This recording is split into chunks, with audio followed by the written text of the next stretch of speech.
Kamusta mga kabayan? Ayan, tayo po is magluluto po tayo ngayon ng kalabasa na maha. Ayan. Dahil may natira po ako kahapon doon sa aking niluto is lulutuin na po natin siyang matamis naman ngayon. Ayan. Samahan niyo po ako. Ayan, ang una po is babalatan lang po natin ang ating kalabasa.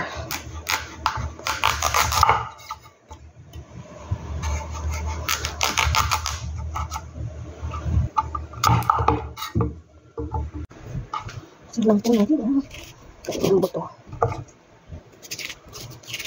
Dahil sa panahon po ngayon is kailangan natin maging healthy. Ayan.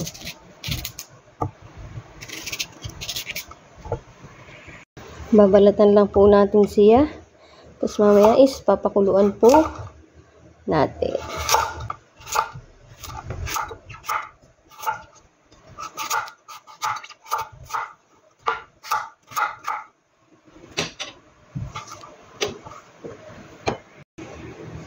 Ayan na po, pag po nabalatan na natin is gagayatin naman po natin ng maliliit.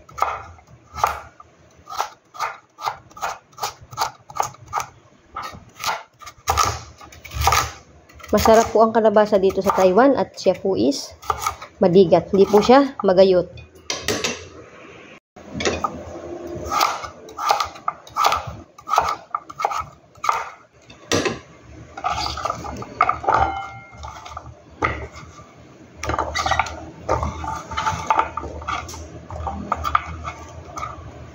Yan, pagkatapos po nito is i-steam na po natin. Ayan, at papakuluan na po natin ang ating kalabasa. Ayan po, at yung pong ating kalabasa is tapos na nating pakuluan. Ayan, ngayon naman po is dudurugin po natin siya para maging pino. Ayan. Kailangan po natin ay 1 1/4 cup na itong kalabasa. Ayan. Kapag po durog na, iset aside po muna natin. Ayan na po. Yan. At paghaluin po natin ang 1 1/4 cup ng cornstarch. Ayan po. At saka po ang atin pong gatas. Isang lata po ito. Haluin lang po natin hanggang sa matunaw po ang ating cornstarch. Ayan.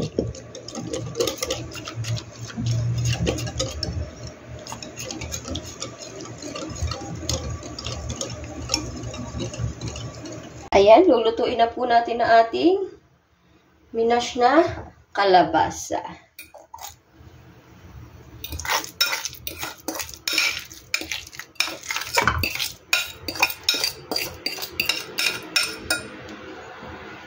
Ilagay po natin ang ating asukal. Ayan.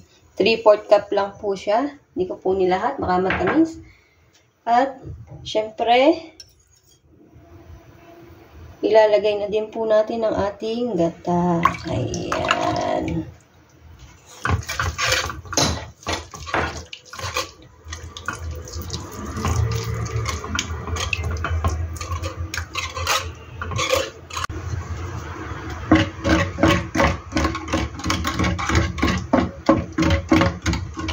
At yan, ngayon naman po is pwede na nating ilagay ang ating cornstarch na tinunaw natin sa ating gatas kanina. Ayan.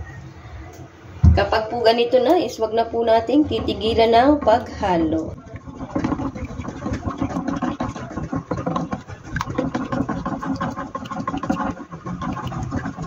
Wag lang po nating titigilan ng paghalo hanggang sa medyo may nabubuo na po sa kanyang ilalim. Nalapot na po.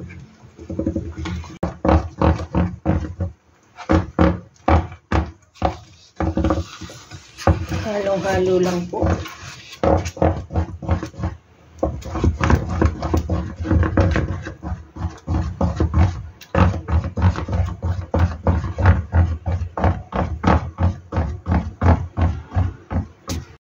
Ayan, kapag po ganito na, pwede na po natin siyang isalin sa ating lalagyan. Ayan. Ayan po, at luto na po ang ating masarap at simpleng maha kalabasa. Ayan. Lalamigin lang po natin siya para matikman na natin. Ayan po.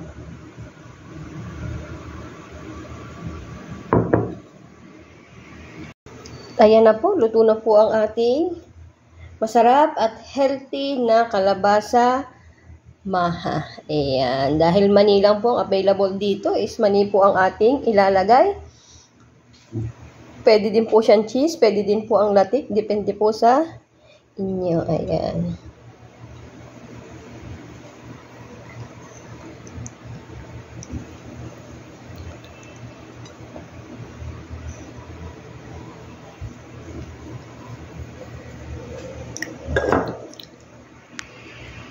Ngayon po, titikman na po natin.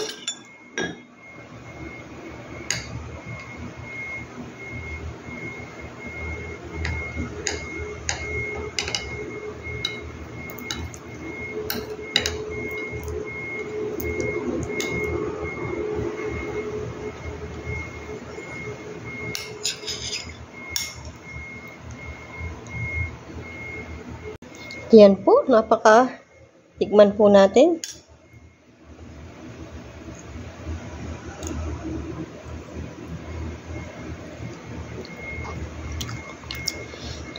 Saktong-sakto po, hindi matamis, hindi matabang. Ayan, healthy pa.